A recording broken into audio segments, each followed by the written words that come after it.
Hi, CJ Wells, property manager. We're here doing a last check of the whole roofing water system, downspouts. And Kyle saw something here with one of the kickouts, the concrete kickouts, and let's hear his thoughts. Kyle, Gen3 Roofing.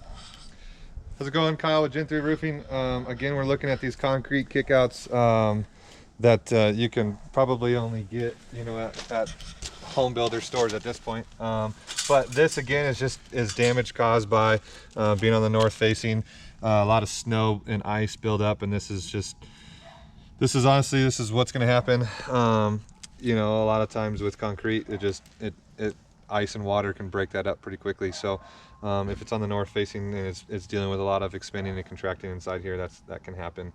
The only fix is really just this. Honestly, could have been done with a downspout kick out, because it's up against the fence. It's probably protected from homeowners and different lawn care to damage it, but it is what it is. This is probably going to be destroyed here in the next year or so, and they'll probably have to replace this.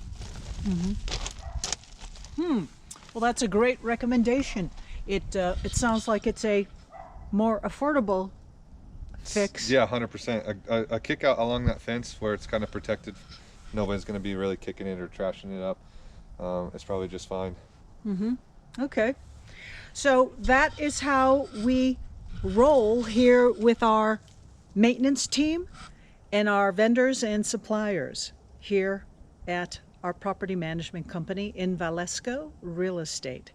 So we like to keep our landlords humming with great properties and keeping those rents high and the value of the property in great shape. So this is CJ Wells, property manager, and Kyle from Gen3 Roofing.